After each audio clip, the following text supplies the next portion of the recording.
আসসালামু আলাইকুম, ইসমুল এগ্রোতে সবাইকে স্বাগতম। আলহামদুলিল্লাহ, আমার যে ছাগিটা ছিল গতকাল সন্ধ্যায় বাচ্চা দিছে। সকালবেলা আমি ছাগলগুলোকে বাইর করে নিতে আসি। বাইর করার পর আমি এখানে রোদে রাখছি।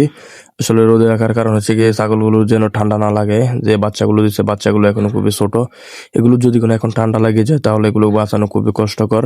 আর আপনারা দেখতেছেন যে আমি এখন ছাগলের বাচ্চাগুলোকে দুধ খাওয়ানোর চেষ্টা করতেছি। আজকে 5 থেকে 7 বছর আমি ছাগল পালনের সাথে জড়িত। তো আমার অভিজ্ঞতা থেকে আমি বুঝলাম যে ছাগল যখন বাচ্চা দেয় তখন 1 থেকে 3 দিন পর্যন্ত খুবই কষ্ট করতে হয়, এগুলোর পিছনে পরিশ্রম করতে হয়। 3 থেকে 4 দিন হয়ে যখন বয়স হয়ে যায় তারপর থেকে আপনি মনে করলেন যে ছাগলের যত্ন না নিলেও চলে। শুধু মনে করলেন যে একটু খাবার দাবার বা মনে করেন যে বাচ্চাগুলো ঠিকঠাক আছে কিনা একটু হালকা একটু দেখাশোনা করলে চলে।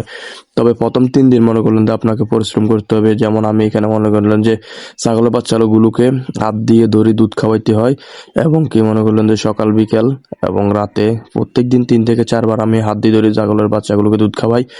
তো আমি দেখতেছি যে ছাগলের বাটে মনে করলেন যে দুধ জমে রয়েছে।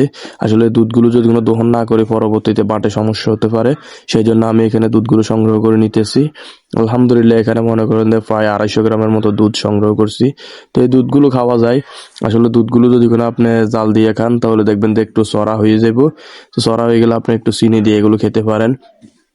আলহামদুলিল্লাহ, আমার যে ছাগলের বাচ্চাগুলো দিছে এগুলো একটু অসুস্থ ছিল। অসুস্থ থাকার পরে আমি একটু চিকিৎসা দিছি। চিকিৎসা দেওয়ার পরে এগুলো সুস্থ আছে।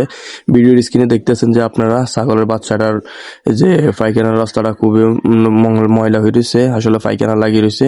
ছাগলে যখন বাচ্চা দেয় তখন 3 থেকে 5 দিন পর্যন্ত মনে করলেন যে ছাগলের পাতলা পায়খানা হয় বাচ্চার। তবে এই সমস্যাটার কারণে অনেক খামারের মনে করলেন যে ছাগলের বাচ্চাগুলো মারা যায়। আমি এখানে মনে করলেন যে ঘরোয়া ভাবে আমার মনে হয় 30 টাকা খরচ হয়েছে। 30 টাকা দিয়ে চিকিৎসা দিছে। আলহামদুলিল্লাহ, এগুলো এখন সুস্থ আছে। আপনারা দেখতেছেন যে ফিলমেট, যে ছোট বাচ্চাদের ফিলমেটটা আমি খাওয়াই দিছি 1 ml করি। আলহামদুলিল্লাহ, এখন আমার ছাগলের বাচ্চাগুলো সুস্থ আছে। আসলে ছাগল পালন খুবই লাভজনক যদি কোনো আপনি সঠিক পরিচর্যা করতে পারেন বা সঠিকভাবে পালন করতে পারেন। আমি পরিশ্রম করার মালিক, আমি পরিশ্রম করে দিতেছি। দেওয়ার মালিক আল্লাহ। ইনশাআল্লাহ, অবশ্যই আল্লাহ একদিন আমার খামারটা বড় করবেন। তো আজকের ভিডিও আর বাড়াইতে আসি না, আজকের ভিডিওটা এই পর্যন্ত। সকলে আমার চ্যানেলটা সাবস্ক্রাইব করে পাশে থাকবেন। আপনাদের একটা সাবস্ক্রাইব আমাকে নতুন নতুন কাজ করার জন্য উৎসাহিত করে। আসসালামু আলাইকুম।